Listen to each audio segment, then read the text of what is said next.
26-year-old Alok Shah, a businessman from Pune. He visits a nearby high-end salon for men at least once every fortnight and indulges himself with a head massage amongst other things, spending up to 700 rupees per visit. The reason for Alok's yearning to unwind and pamper himself? His stressful job. Reason why he admits most of his male colleagues too make going to a men's salon a monthly ritual. Maybe a haircut or maybe a facial treatment. It could be anything, and it is very necessary to do the same to keep yourself updated with all these things. This is 22-year-old Gurgaon-based Kavita Chaudhary. Despite her erratic and sometimes unpredictable work hours, she always manages to make time for her bi-weekly slimming session.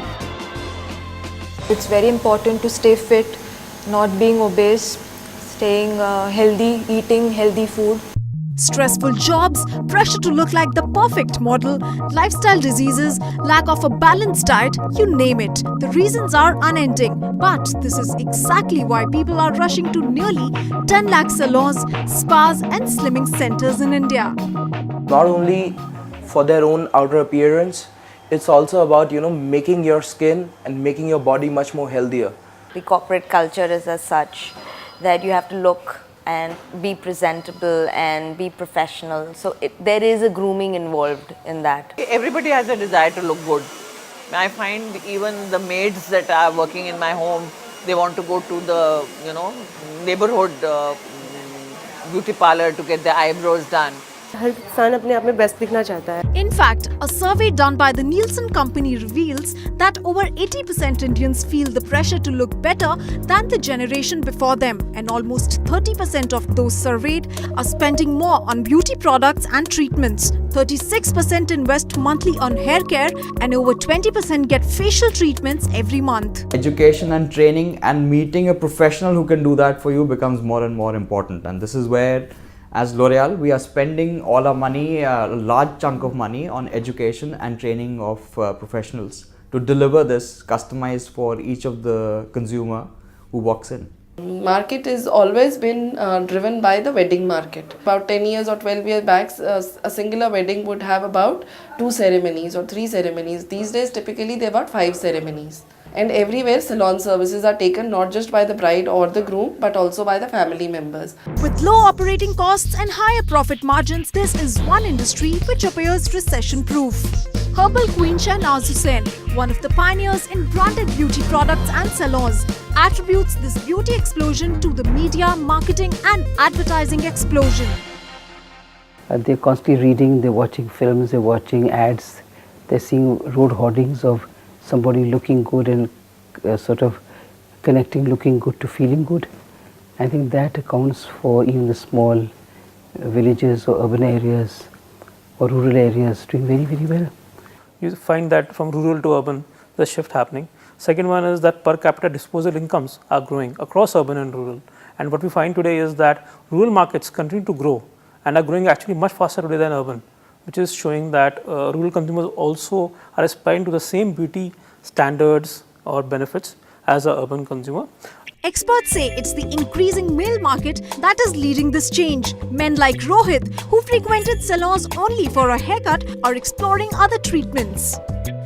Research shows that 67% men go to a spa to have massages, skin treatments, etc., while 53% visit a salon once a month and 20% Indian men visit salon twice a month, adding almost 7 to 8% revenue portfolio for brands. In fact, it's the Indian man who's eager to spend at least 10 to 15% more on beauty-related products. In fact, for Marico-owned Kaya Skin Clinic, around 20% revenues come from men. Similarly, for Shahnaz Hussain, men form 20% of the male clientele.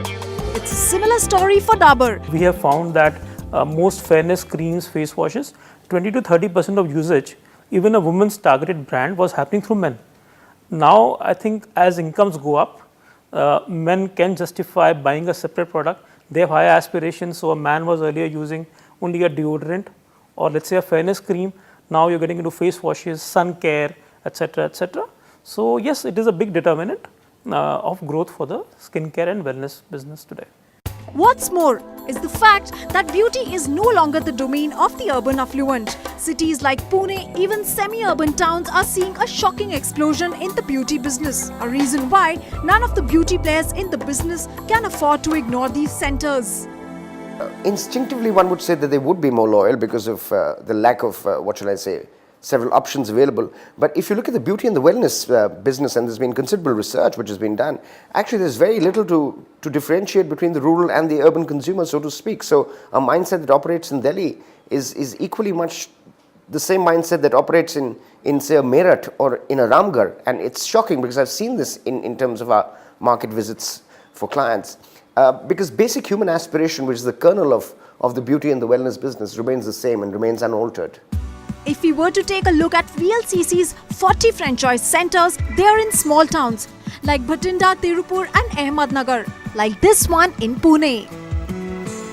Beauty veteran Shahnaz Hussain runs a chain of 300 franchisees and gets around 30% of group sales from towns like Kolhapur, Panchkula, Raipur and Saharanpur. Global beauty brand L'Oreal, which has a 40% presence in small towns and has partnered with approximately 25,000 salons in the country, was pleasantly surprised to find a place like Coimbatore increase the demand for its premium hair care brand Kerastase. Treatments are a big thing which we think in small towns because they are providing solutions to some of the problems which are not being able to, which the consumer is not being able to solve on its own by buying off-the-shelf products.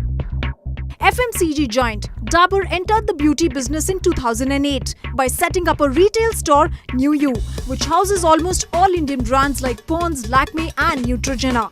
The company admits 50% of revenues come from the semi-urban strata, a reason why the company organizes annual shows like Dabur Amla Rani Banke Dikhao and Dabur Amla Sushil Sundar Pratiyogita and the latest Gulabari Miss Rose contest. In fact, the winner of the Gulabari Miss Rose contest is among the winners in the Femina Miss India 2012. The brand for this contest launched print and radio ads, on-ground activations, for which it received over 6,000 inquiries in Hyderabad alone.